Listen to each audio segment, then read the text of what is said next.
Boker Tov à tous, on continue avec quel Elyon qui est supérieur. Hachem, il est au-dessus de notre compréhension humaine. L'esprit humain, même si on fait des progrès, même si on avance dans le temps, il est quand même limité. Et il est limité surtout quand on commence à comprendre, à essayer de comprendre qui est Akadosh Baruch Hu. Ça veut dire qu'on ne peut pas comprendre pourquoi les mauvais, par exemple, ils vont réussir et que les bons, ils vont souffrir. C'est comme ce qu'on dit Tzadik veralo, Racha vetovlo. On a l'impression que ceux qui sont justes, ils souffrent et que ceux qui sont mauvais, ils réussissent. Alors après, on sait que la récompense, elle arrive seulement dans le monde futur. Donc, un tzaddik qui souffrirait ici, on comprend qu'on lui réserve tout dans le monde futur. Et au contraire, un rachat, il aurait sa récompense dans le monde d'ici. Mais notre esprit, il est tellement limité, ça veut dire que on ne peut pas comprendre pourquoi il va y avoir certaines personnes qui vont naître avec malheureusement des malformations.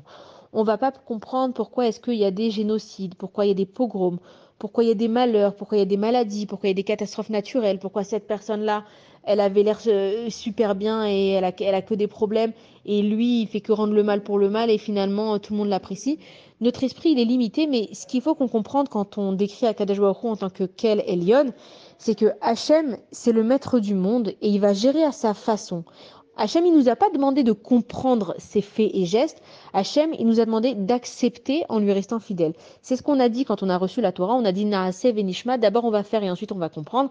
Et ça, c'est le vrai amour. Ça, c'est la vraie fidélité. C'est que si pour être ami avec quelqu'un, si pour aimer quelqu'un, je cherche tout le temps à comprendre pourquoi il a fait comme ça, pourquoi il a dit ça, pourquoi il s'est conduit comme ça, c'est que j'ai pas vraiment d'amour. C'est que je vais l'aimer si selon ma compréhension, je vais trouver ça logique. Alors que si quelqu'un il fait quelque chose qui me semble pas logique et que je l'accepte comme il est, évidemment les avis, les lef et les avdalot avec Akadosh Baruch Hu, mais pour que nous en tant qu'humains on comprenne, si moi je vais accepter quelqu'un comme il est, sans me poser de questions, est-ce que ça me paraît logique, est-ce que ça me paraît juste, alors à ce moment-là c'est un vrai amour. Et quand on dit qu'Akadosh Baruch Hu c'est un être suprême, c'est que Hachem il gère son monde, il sait exactement pourquoi il fait les choses, comment il fait les choses, à quel moment il fait les choses, pourquoi telle personne et pourquoi de cette façon-là.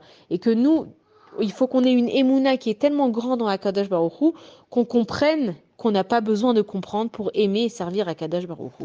Bonne journée à tous.